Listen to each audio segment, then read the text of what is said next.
and gentlemen, what we've heard from side opposition today has been a case that is really going against the spirit of debate in general, spirit of emotion in general. If we were debating a resolution about listing how many countries there are that are autocratic right now because they don't have the internet, and this would be a quiz bowl, not a debate.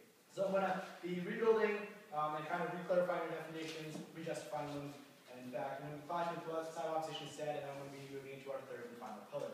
So really, they came up today, first thing they said is that the age of the internet should be what it is right now. But what we would say, that if we look at the resolution, it says that this House believes that autocracy is dead in the age of the internet. What we would say is that this is a values debate, and it's a values debate, it's a principle debate.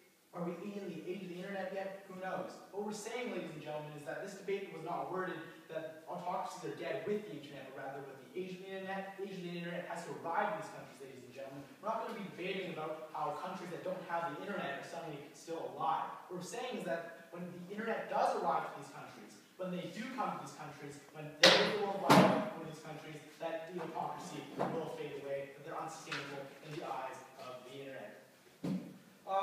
Now, when they say, now let's rebuild the first pillar, the idea of human nature, and they said that people are uninformed. And yes, ladies and gentlemen, obviously they're uninformed because the internet isn't there. What we would say is, ladies and gentlemen, the age of the internet has to arrive in these countries, and ladies and gentlemen, once it does, autocracies die. We prove that by saying, when you have unification, when you have liberal views being brought forward through the World Wide Web to these autocratic regimes, that the people will revolt, that they will actually, see a better life.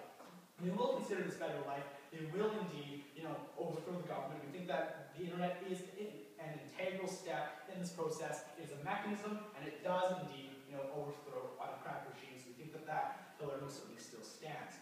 Then they talk about how unification, the internet wasn't really the mechanism in the Arab Spring. What we would say, ladies and gentlemen, is that it was a very large part of the, equation. What we would say, furthermore, is when you have, the internet being a large player, it doesn't need to be the only player. What we're saying is, in the age of the internet, when you have the internet there, when you have social media, when you have the chances for people to, organize protests en masse, when you have people who can communicate people with hundreds of people in seconds, when you can share videos, documents, words, that does indeed, make it a mechanism to overthrow governments. We still think that our second pillar most certainly stands.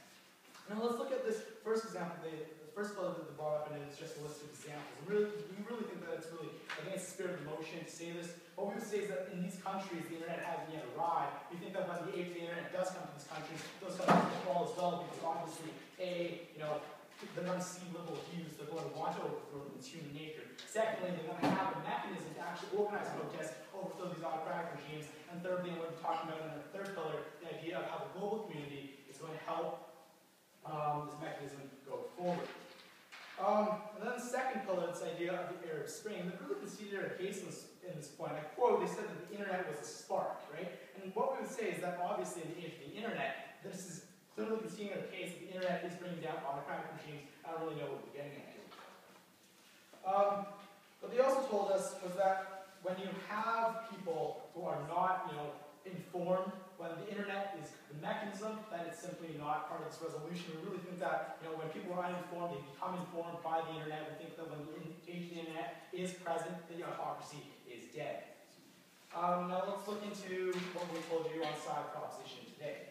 We first of all present this idea of human nature, about how people are inherently, attracted to more liberal views to a better quality of life. We think that the internet brings about these liberal views, these Western views, these autocratic regimes. We think that the internet is the mechanism to actually bring these values towards these countries.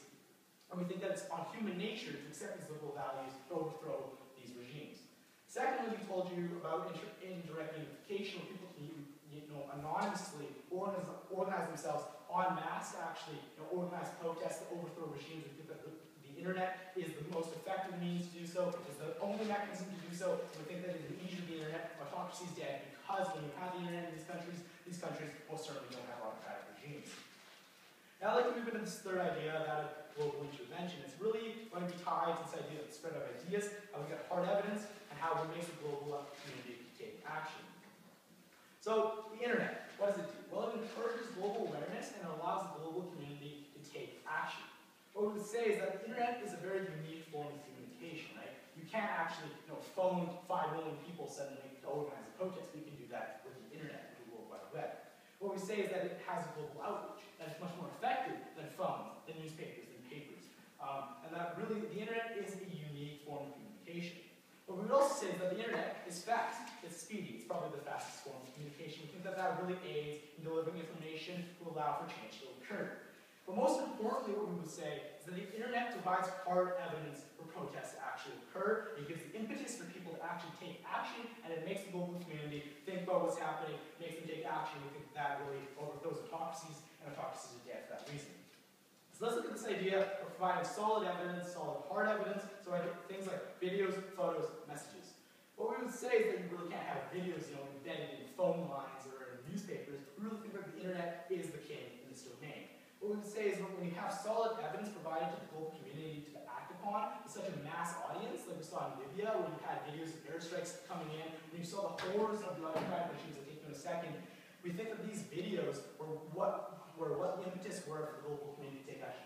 So how is Libya's government doing right now? That's not the subject of this debate. Autocracy is dead in the age of the internet. That autocracy fell. That's really irrelevant to this debate.